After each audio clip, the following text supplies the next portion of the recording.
오늘 이 특별한 부활주일에 그리고 제가 참으로 사랑하고 존경했던 우리 정정남 목사님께서 개척하시고 목회하셨던 이 교회에서 하나님 말씀 함께 나누게 된 것을 큰 영광으로 생각합니다. 초대해 주신 우리 교회 위에 깊은 감사의 말씀을 드립니다. 오늘 우리가 읽었던 고린도전서 15장은 매우 긴 그 챕터입니다. 58절까지 있으니까 아마도 신약 성경 가운데서는 제일 긴 그런 챕터 장이 아닐까 생각이 됩니다. 그 긴 성경인데도 이 내용은 초지일관 1절에서부터 58절까지 부활에 관해서만 말씀하고 있기 때문에 이 고린도전서 15장은 부활장이다, 이런 별명을 가지고 있습니다. 여러분 고린도전서 13장 그러면 사랑장 이런 별명을 가지고 있죠. 우리가 오늘 읽기는 51절부터 마지막까지 읽었습니다마는 사실은 부활의 내용 전체를 염두에 두고 설교를 작성했습니다. 1절부터 58절까지 이 긴 말씀 중에 가장 중요한 말씀, 핵심적인 말씀, 우리가 요절이라고 그랬었죠. 이 요절은 어디일까? 학자들은 15장 3절, 4절을 이 고린도전서 15장뿐만 아니라 신약 성경 전체에서 가장 중요한 말씀이다, 복음의 핵심이다, 이렇게 생각하고 있습니다. 고린도전서 15장 3, 4절 제가 한번 읽어보겠습니다. 내가 받은 것을 먼저 너희에게 전하였노니 이는 성경대로 그리스도께서 우리 죄를 위하여 죽으시고 장사 지낸 바 되셨다가 성경대로 사흘 만에 다시 살아나사. 15장 3절 4절의 핵심 내용을 보니까 두 가지지요. 하나는 그리스도께서 우리 죄를 위하여 죽으셨다. 하나는 그리스도께서 사흘 만에 다시 살아나셨다. 그렇습니다. 그리스도 예수는 우리의 죄를 대속하기 위해서 죽으셨습니다. 그러나 그는 죽은 지 사흘 만에 전무후무하게 죽은 자 가운데서 다시 살아나셨습니다. 이 두 가지 사실이 성경이 증언하는 예수 그리스도에 관한 핵심적인 증언입니다. 그런데 이 위대한 증언은 바울 사도라든가 혹은 예수님이 양육하셨던 12 사도들에 의해서 증거된 사실이 아니지요. 이 대목이 참 놀랍고 신비한 대목입니다. 누가 전했다고요? 예수 그리스도가 우리를 대신해서 죽으셨다. 예수 그리스도는 죽은 자 가운데서 다시 사셨다. 이 놀라운 진실을 전한 것은 바울이나 12 사도들이 아니라 성경대로 그랬습니다. 성경대로 죽으셨고 성경대로 다시 사셨다. 그렇습니다. 성경이 예언했던 그대로 예수님은 죽으셨고 성경이 예언했던 그대로 다시 사셨습니다. 자, 여기서 말씀하신 성경대로는 어떤 성경을 가리킬까요? 당연히 구약이지요. 이때는 신약이 기록도 되지 않았던 때입니다. 여기에 우리 기독교 신앙의 본질이 있고 기독교 신앙의 기본 토대가 있습니다. 기독교 신앙은 절대적으로 이미 계시된, 이미 주어진 그 말씀에 의지하고 있습니다. 고린도전서 3절, 15장 3절 4절이 증언하는 성경대로, 그 말은 구약이 예언한 대로, 구약이 예언한 대로 죽으셨고 구약이 예언한 대로 다시 사셨다, 이런 말씀입니다. 신약 성경에서 성경대로라는 말이 자주 나오는데 그럴 때마다 그 성경은 100% 구약 성경을 의미하는 것입니다. 물론 예수님 승천 이후에 60, 70년대에 신약 성경이 완성되었기 때문에 오늘날에는 신구약 성경의 권위가 절대적으로 동일합니다. 신약이나 구약이나 그 권위가 절대적으로 동일합니다. 성경을 어떻게 이해하고 해석할 것인가 하는 아주 절체절명의 그 과제는 여전히 우리에게 남아 있습니다마는 구약이나 신약이나 똑같이 하나님 말씀이다. 다시 말하면 똑같은 권위를 가지고 있는 계시의 말씀이다. 이 진실을 우리가 결코 잊어서는 안 될 것입니다. 그럼에도 불구하고 우리 한국 개신교 성도들의 실상은 어떤가요?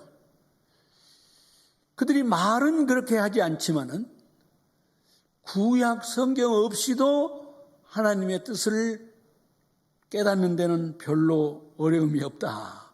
이런 생각들을 가지고 있지 않을까? 어떻게 그렇게 말씀하십니까? 예, 증거가 있지요? 구약 성경 잘 안 읽어요. 이런 생각들을 가지고 있으면 단박에 생각을 바꾸셔야 합니다. 제가 오늘 여러분들과 함께 나누고 싶은 말씀의 대지는 세 가지입니다. 첫 번째 요지는 부활은 죽음을 이기는 그런 의미를 가지고 있습니다. 여러분, 죽음을 이긴 왕후장상이 이 세상 어디에 존재하고 있습니까? 모든 성경은, 모든 인생은 궁극적으로 죽음을 두려워합니다. 어떤 형태든지 두려움의 마지막에는 죽음이 있습니다. 죽음이 두렵지 않다, 이렇게 큰 소리 치는 사람들이 가끔 있긴 있지만은, 그러나 그 사람들은 죽음 앞에 직면해 보지 못한 사람들입니다. 여러분, 인류 역사가 시작될 때부터 과학 문명이 고도로 발달된 오늘날까지 종교가 부재했던 사회, 민족 공동체는 없었습니다. 단연코 없었습니다. 그리고 그 모든 종교는 죽음 이후의 삶에 관한 이야기가 핵심적인 내용입니다.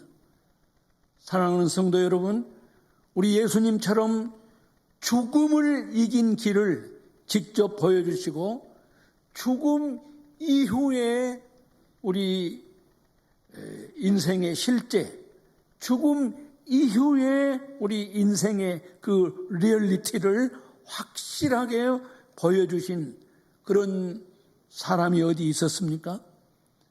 메시아이신 예수 그리스도께서도 죽음과 직면할 때는 감히 설명하기 어렵고 이해하기 어려운 아주 엄청난 두려움과 싸우셨습니다. 어떻게 설명할지 알 수가 없습니다. 예수 그리스도께서 죽음에 직면하기 직전 겟세마네 동산에서 피 같은 땀을 흘리셨다고 성경은 증언하고 있습니다. 그렇게 간절하게 기도한 다음에야 마침내 죽음의 두려움, 죽음의 공포를 이기셨습니다. 우리가 너무나 잘 알고 있습니다. 아버지여, 할 수 있거든 이 잔을 내게서 거두어 주시옵소서. 이 잔을 내게서 거두어 주시옵소서. 그렇게 간절히 기도한 다음에 당신의 죽음이 하나님께서 작정하신 대속의 죽음이라는 것을 확신한 후에야 그 죽음의 고통과 두려움에서 벗어나셨습니다. 고통과 두려움이 쓰나미처럼 넘치는 그 십자가 위에서 예수 그리스도는 큰 소리로 외치셨습니다. 다 이루었다.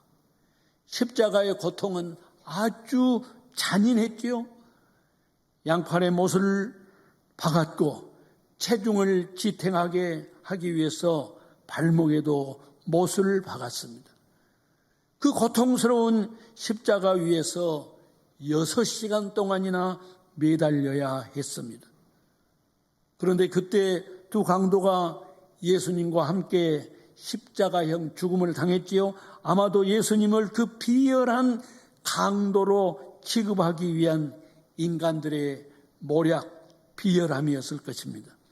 그 6시간 동안 예수님과 같은 고통과 수모를 당하면서 십자가에 매달렸던 두 강도가 있었습니다. 이 두 강도는 절호기에 마지막 기회를 맞은 그런 형국이었죠. 한 강도는 계속 끝까지 예수님을 조롱했습니다. 그러나 한 강도는 어느 시간부터인지 모르지만 정신이 바짝 들었습니다. 예수님의 그 의연하신 자태, 그 십자가 위에서 행하신 예수님의 그 놀라운 말씀들을 친히 들으면서 그는 깨달았습니다. 아하, 이분이야말로 메시아구나. 아하, 이분이야말로 그리스도구나. 이 놀라운 진실을 인생 마지막 시간에 깨닫게 된 것입니다. 누구든지 깨달은 것은 아니죠. 두 사람 가운데 한 사람만 깨달았습니다. 이 절체절명의 시간이 흘러가고 있을 때 한편의 강도가 가쁜 숨소리로 주님께 최후의 간청을 올립니다.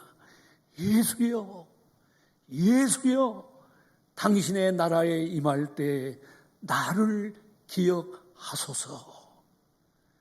예수님께서는 그 참담하고 슬프고 고통스러운 가운데서 또렷하게 대답하셨습니다.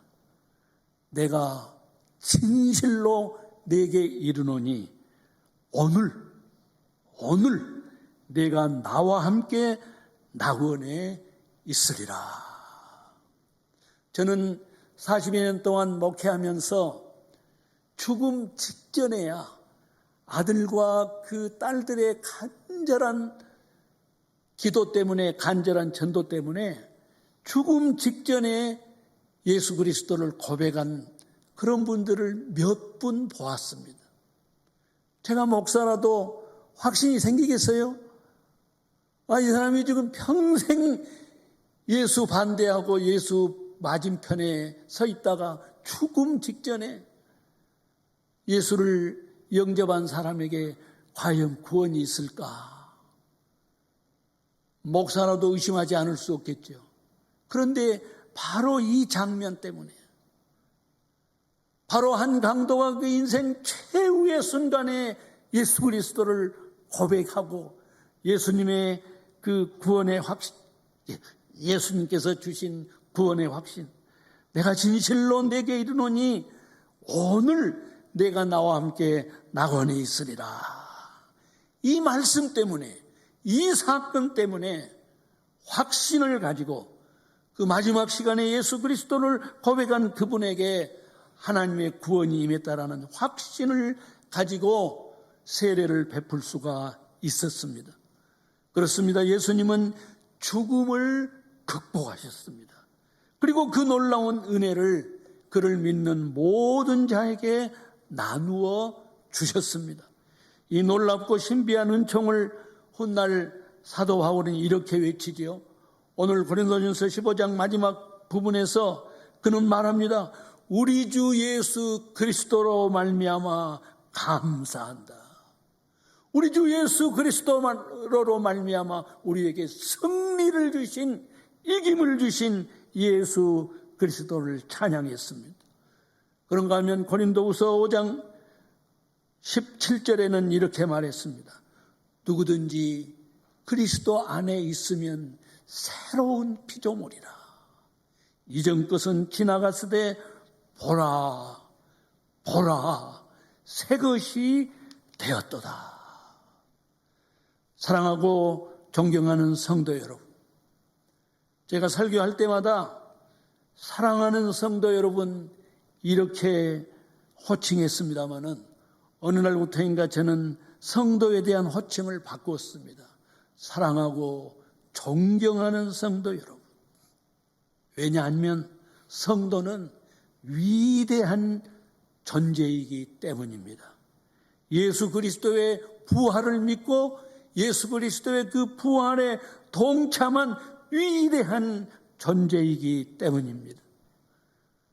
우리 모든 인류가 두려워하던 그 무섭고 음침한 죽음을 그리스도 예수 안에서 이긴 사람들이 성도입니다. 바울 사도는 그 부활의 은혜와 부활의 영광을 고린도전서 15장 14절에서 20절까지 이렇게 진술했습니다. 여러분 함께 보시겠습니다. 고린도전서 15장 14절입니다. 그리스도께서 만일 다시 살아나지 못하셨으면 우리가 전파하는 것도 헛것이요 또 너희 믿음도 헛것이며 또 우리가 하나님의 거짓 증언인으로 발견되리니 우리가 하나님이 그리스도를 다시 살리셨다고 증언하였습니다. 만일 죽은 자가 다시 살아나는 일이 없으면 하나님이 그리스도를 다시 살리지 아니하셨으리라. 만일 죽은 자가 다시 살아나는 일이 없으면 그리스도도 다시 살아나신 일이 없었을 터이요 그리스도께서 다시 살아나신 일이 없으면 너희의 믿음도 헛되고 너희가 여전히 죄 가운데 있을 것이요 또한 그리스도 안에서 잠자는 자도 망하였으리니 만일 그리스도 안에서 우리가 바라는 것이 다만 이 세상의 삶뿐이면 모든 사람 가운데 우리가 더욱 불쌍한 자이리라. 그러나 이제 그리스도께서 죽은 자 가운데서 다시 살아나사 잠자는 자들의 첫 열매가 되셨도다. 할렐루야. 이건 해석이 필요 없는 말씀이지 않아요. 누가 읽어도 깨달을 수 있는 말씀이잖아요. 이 부활의 그 신비를 첫 열매라고 설명해 주셨습니다. 예수 그리스도가 죽은 자 가운데서 몸으로 육체로 부활한 것이 얼마나 놀랍고 얼마나 놀라운 사건인지 얼마나 놀라운 은혜인지 바울 사도는 우리에게 확실하게 증언해 주고 있습니다. 여러분, 부활을 빼고는 기독교 진리를 전혀 설명할 수 없고 언급할 수 없습니다. 몸의 부활이 없이는 기독교 진리를 전혀 이해할 수 없습니다. 몸의 부활을 빼놓고 무슨 영적인 부활이니 정신적인 부활이니 이따위 소리들은 전혀 성경적 기독교가 아닙니다.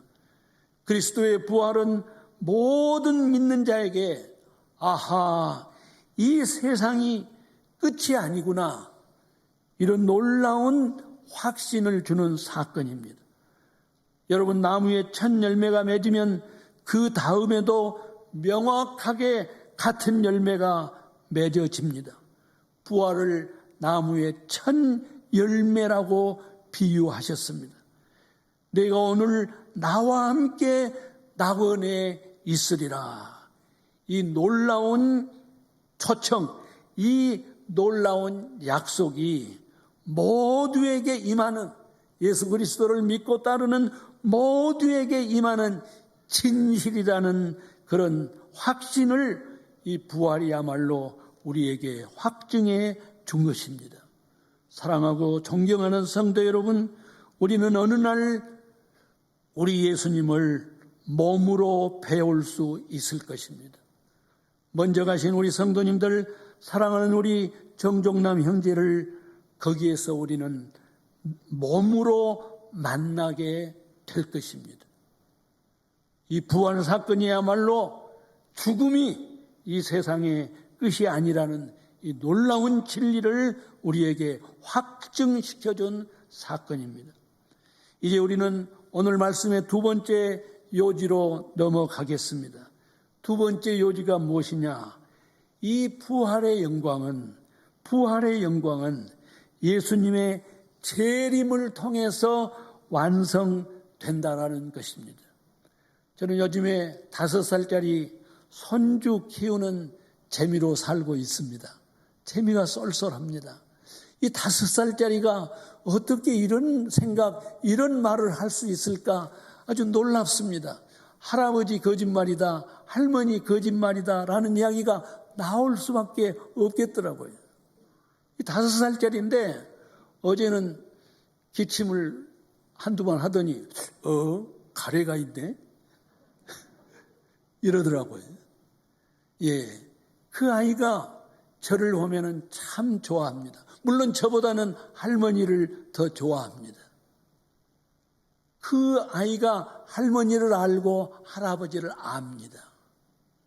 그러나 그가 아는 할아버지, 그가 아는 할머니 오죽하겠습니까? 우리가 부활에 대해서 압니다. 우리가 부활에 대해서 확신을 가지고 있습니다. 그러나 우리가 아는 부활의 진실, 부활의 영광이 어디까지겠습니까?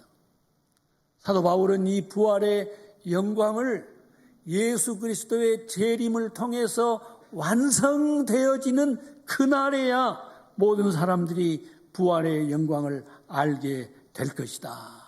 이렇게 증언하고 있습니다.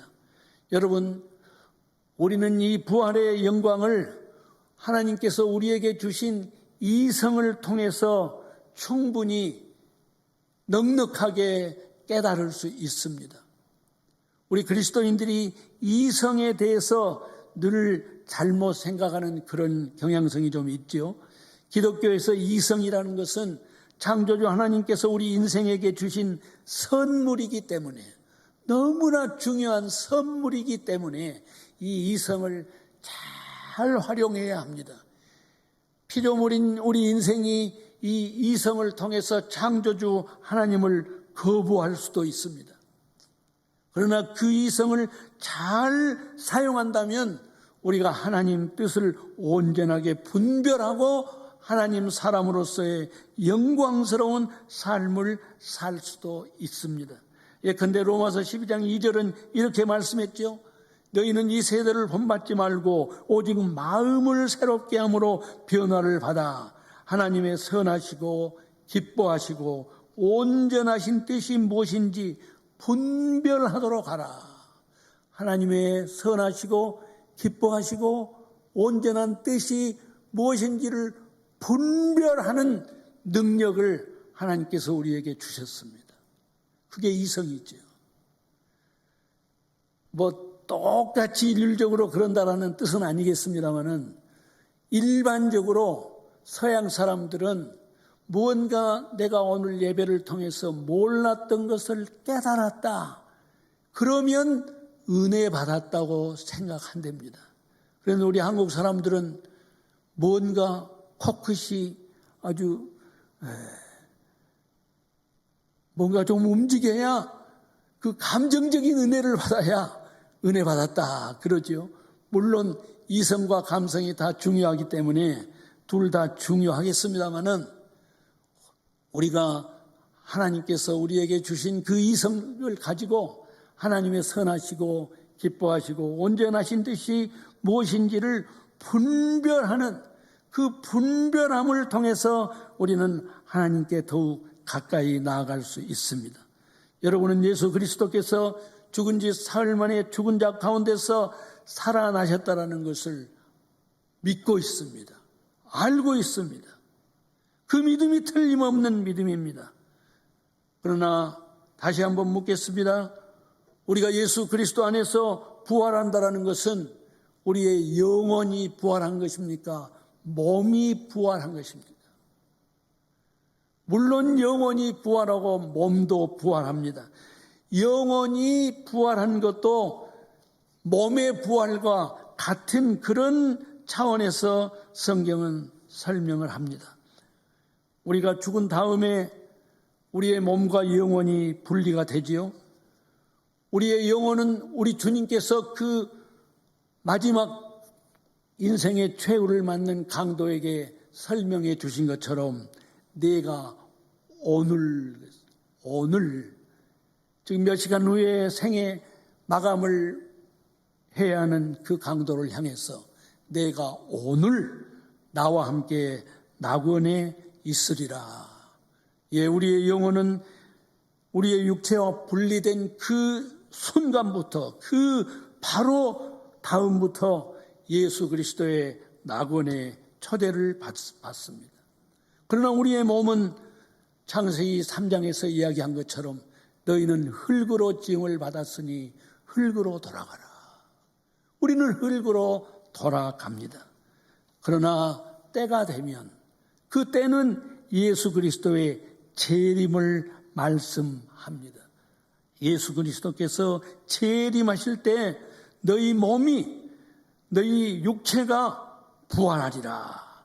오늘 사도 바울이 고린도전서 15장을 통해서 말씀하신 진리는 누가 읽어도 바로 예수 그리스도의 재림을 통해서 성취되는 그러한 영광스러운 몸의 부활에 대해서 말씀하고 있습니다. 여러분, 우리 예수님께서 십자가 지시기 직전에 수없이 설명하고 가르치신 내용은 예수님께서 다시 오신다.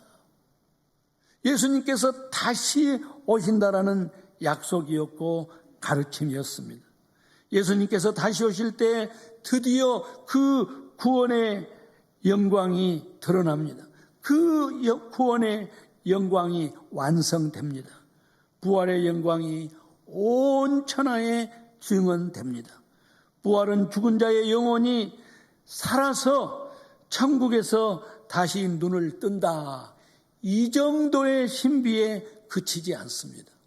내가 오늘 너희에게 비밀을 말하노니 그 비밀이 우리가 죽으면 우리의 영혼은 주님 초청하신 낙원에 간다. 이 정도의 비밀로 그치지 않습니다. 물론 예수님 말씀대로 내가 오늘 나와 함께 낙원에 있으리라. 우리의 영혼이 구원받는 놀라운 기적, 놀라운 은혜가 일어납니다. 그러나 부활이 가지고 있는 그 영광스러운 진리는 예수 그리스도의 재림을 통해서 새 땅, 새 하늘을 창조하신 그날의 부활의 영광이 무엇인지를 우리는 알게 될 거고 우리는 찬미하게 될 것입니다. 오늘날 많은 성도들, 허다한 성도들이 그 부활의 영광을 성경이 가르쳐준 그대로 인식하지 못한 이유가 몇 가지 있을 것입니다.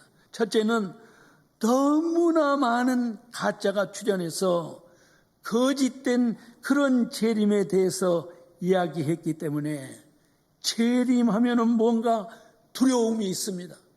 신학적인 두려움이 있습니다.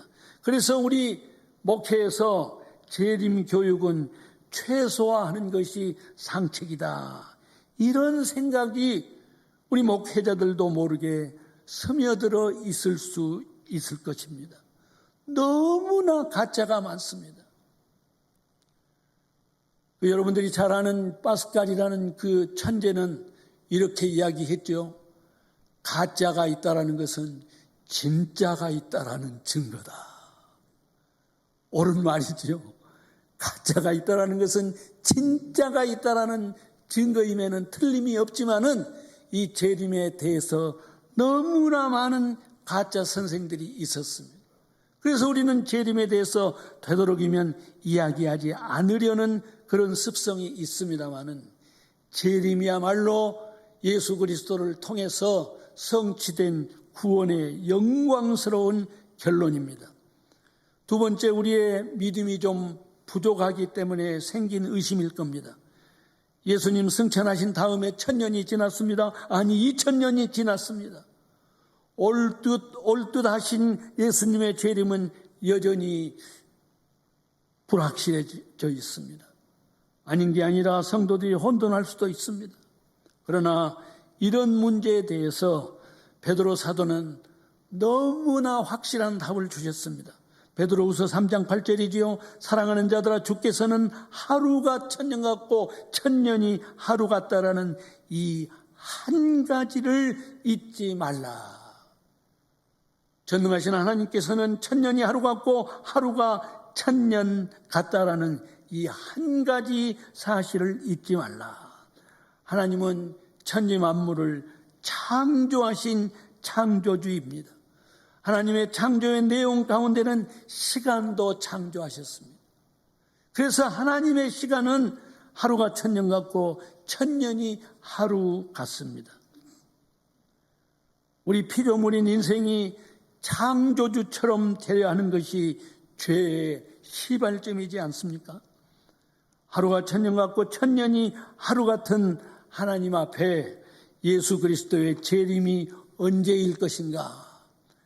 예수님의 재림에 대한 교훈은 두 가지면 확실하게 이해합니다. 하나는 반드시 재림한다.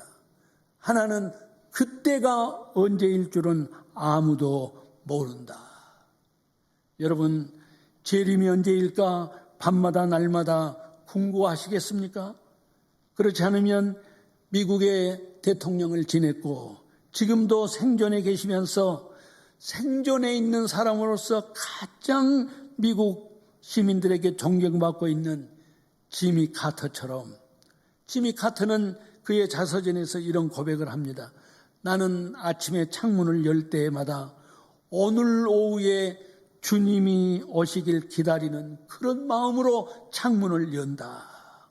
이런 거룩한 성도의 반열에 서시겠습니까? 재림신앙이 약해진 세 번째 이유도 이런 것일 겁니다. 지금까지 사실 재림은 어느 누구도 경험해 보지 못했습니다. 여러분, 죽음은 우리가 직접 죽음을 경험하지 못했지만 간접적으로 죽음을 체험하고 있지 않습니까? 그러나 재림은 어느 누구도 감히 체험하지 못했습니다. 상상의 날개 아래 있습니다. 아니, 예수 그리스도의 가르침을 온전히 믿는 자만이 새 하늘과 새 땅이 성취될 그 재림의 영광을 아는 자들입니다. 믿는 자들만 누리는 특권입니다. 그래서 주님은 반드시 다시 오시게 된다. 그러나 그때가 언제인지는 어느 누구도 모른다. 이 진실을 우리가 알고 있습니다. 그러나 언제 재림할지 모른다. 그 재림을 통해서 하나님께서 언제 구원을 완성할지 모른다. 그 사실을 우리가 믿는다면은 마치 오늘 우리가 예수 그리스도의 재림을 맞는 것처럼 지미 카터처럼 그렇게 살아갈 수 있는 특권이 우리 믿는 자들에게 있는 것입니다. 우리 주님께서 가르쳐 주신 기도에도 그런 열망이 담겨 있습니다. 하늘에 계신 우리 아버지여, 이름이 거룩히 여김을 받으시오며 나라가 임하옵시며 뜻이 하늘에서 이루어진 것 같이 땅에서도 이루어지이다. 이 놀라운 열망이 우리 그리스도인들의 열망입니다. 이 놀라운 궁극적인 승리를 믿고 오늘 그리스도인들은 여기에서 살아가고 있습니다. 주님의 뜻이 이루어질 것을 기도하고 헌신하면서 살아가는 것입니다. 자, 이제 아주 자연스럽게 부활 메시지의 세 번째 대주로 넘어가겠습니다. 부활은 오늘 여기에서 성취되는 산신앙입니다.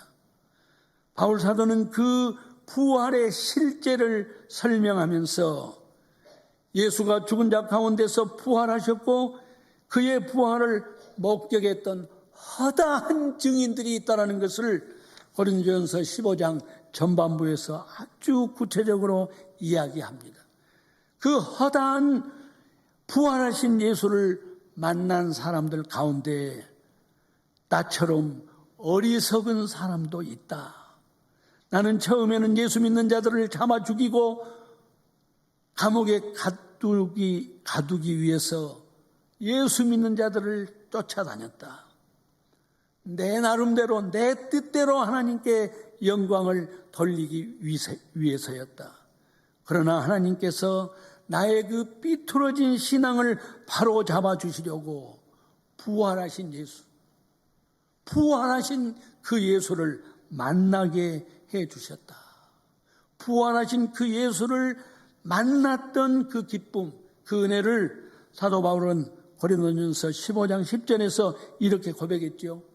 그러나 나의 나된 것은 하나님의 은혜로 된 것이니 내게 주신 그 은혜가 헛되지 아니하여 내가 모든 사도보다 더 많이 수고하였으나 내가 한 것이 아니요 오직 나와 함께 하신 하나님의 은혜로다. 이 고린도전서 15장 10절은 허다한 성도들이 나의 진실로, 나의 신앙으로, 내가 받은 은혜로 증언하는 그런 말씀이지 않습니까? 그런데 이 놀라운 말씀은 따지고 보면은 사도 바울이 부활하신 예수를 통해서 만난 그 은혜를 이렇게 요약하고 있는 것입니다. 우리가 부활하신 예수 그리스도, 오늘 부활주일에 이 예수를 만난 기쁨을 우리들도 바울처럼 고백할 수 있어야 하겠습니다. 이 놀라운 은혜를 받고 앞으로 영원한 부활의 영광에 참여할 사도 바울은 아주 여러 가지로 부활의 실제에 대해서, 역사적 진실에 대해서 증언합니다. 놀라운 비밀이라고 말합니다. 부활의 진실을 힘써 증언한 다음에 사도 바울은 놀랍게도 아주 새로운 방식으로 부활의 현재에 대해서, 부활의 그 현재적 실제에 대해서 이렇게 말합니다. 참으로 놀랍습니다. 그 1절부터 57절까지는 부활의 여러 가지 객관적 진실에 대해서 증언하더니 그 마지막에 아주 결론으로 촌철살인 같은 그런 결론을 주셨습니다. 그러므로 내 사랑하는 형제들아, 여기 그러므로라는 말은 부활이 이렇게 놀라운 진실이기 때문에 부활의 진실을 믿는 내 사랑하는 형제들아, 견실하며 흔들리지 말고 항상 주의 일에 더욱 힘쓰는 자들이 되라. 이는 너희 수고가 주 안에서 헛되지 않을 줄 알미라. 놀랍지 않아요?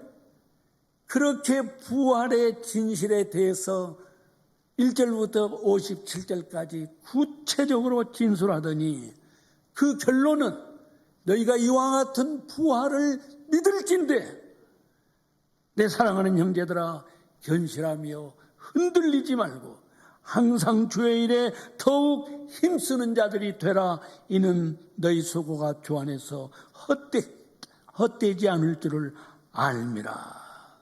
사도 바울이 말하는 부활 신앙의 결론이죠.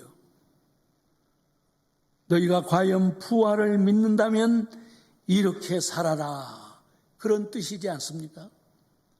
20세기 미국의 최대의 기독교 사상가였던 프란시스 쉐이퍼, 안타깝게도 그가 미국 사람들 좀 계속 깨우치지 미국을 버리고 유럽으로 가버렸어요.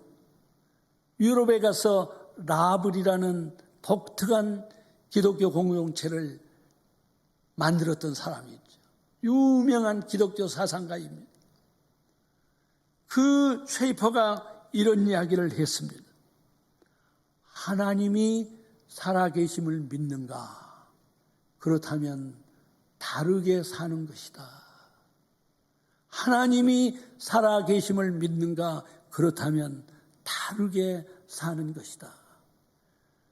하나님이 살아계신다고 믿는 너의 믿음의 증거를 내놓아라.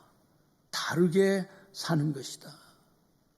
저는 쉐이퍼의 그 이야기를 이렇게 바꿀 수 있지 않을까 생각합니다. 부활을 믿는가? 예수 그리스도의 부활을 믿는가? 그렇다면 다르게 사는 것이다. 여러분, 오늘 부활주일이죠? 여러분, 부활을 믿기 때문에 오늘의 예배를 더욱 소중하게 여겼을 것입니다. 진실로 부활을 믿는다면 여러분의 인생은 달라져야 할 것입니다. 부활을 믿는다면 우리의 인생은 달라져야 할 것입니다. 여러분, 예수 그리스도를 믿는 다음에 어떻게 달라졌나요? 나는 예수 믿고 술, 담배를 끊었다. 나는 예수 믿고 주일이면 어떤 일보다도 교회에 나가서 예배드리는 것을 제1순위로 여겼고 주님의 몸된 교회를 위해서 봉사했다. 나는 예수 믿고 그 금쪽 같은 수입의 10분의 1, 11조를 하나님께 드리기 시작했다. 얼마나 놀라운 변화입니까? 얼마나 놀라운 삶의 변화가 생긴 것입니까? 잘하셨습니다.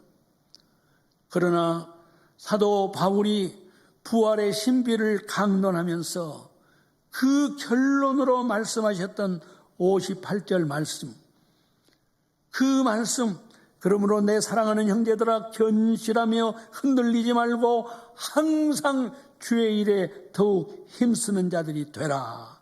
이는 너희 수고가 주 안에서 헛되지 않을 줄을 알미라. 사랑하고 존경하는 성도 여러분, 제가 설교 시작하면서 15장에서 가장 중요하다고 여겨진 말씀을 소개해 드릴 때 성경대로 그랬죠. 성경대로 죽으시고 성경대로 다시 사셨다. 그 성경대로는 구약 성경의 중요성을 강조하신 말씀입니다. 여러분, 구약이 신약보다 더 중요하나요? 아니, 신약이 구약보다 더 중요하나요? 다 틀린 말입니다. 신구약 성경 모두가 똑같이 계시된 하나님의 말씀입니다. 그 귀중한 선지자들의 말씀 중, 그 귀중한 구약 성경의 말씀 중 눈물의 선지자라고 일컫는 예레미야의 말씀을 한 절 소개해드리고 오늘 설교를 마치겠습니다. 성경을 해석하는 사람마다 생각이 좀 다를 수 있겠습니다만은 구약 성경, 아니 신약 성경이 우리에게 가르치는, 너희가 하나님의 살아계심을 믿는가? 그렇다면 다르게 사는 것이다. 그 다르게 사는 삶의 실체는 저는 늘 3가지 정도로 정리를 했습니다. 하나는 공의와 정의가 강물처럼 하수처럼 넘치게 하라. 하나는 하나님의 놀라운 사랑과 인애, 하나는 하나님 전전에서 엄중한 정직과 성실의 삶. 공의와 정의, 사랑과 인애, 정직과 신실함. 이것이 성경이 가르치고 있는 교훈의 가장 중심적인 메시지라고 생각합니다. 저는 오늘 그 말씀 가운데서 에레미야서, 눈물의 선지자라고 일컬어졌던 에레미야서 말씀을 한두 절 소개하고 설교를 마치겠습니다. 에레미야서 5장 1절은 이렇게 시작합니다. 5장입니다. 1절입니다. 너희는 예루살렘 거리로 빨리 다니며 그 넓은 거리에서 찾아보고 알라. 너희가 만일 정의를 행하며 진리를 구하는 자를 한 사람이라도 찾으면 내가 이 성읍을 용서하리라. 이게 하나님의 마음입니다. 너희가 이 큰 성읍에서 정의를 행하며 진리를 구하는 자를 한 사람이라도 찾으면 내가 이 성읍을 용서하리라. 이렇게 시작한 에레미야서 5장 1절은 에레미야서 5장 마지막 절인 30절, 31절에서 이렇게 이야기합니다. 이 땅에 무섭고 놀라운 일이 있도다. 선지자들은 거짓을 예언하며 제사장들은 자기 권력으로 다스리며 내 백성은 그것을 좋게 여기니 마지막에는 너희가 어찌하려느냐.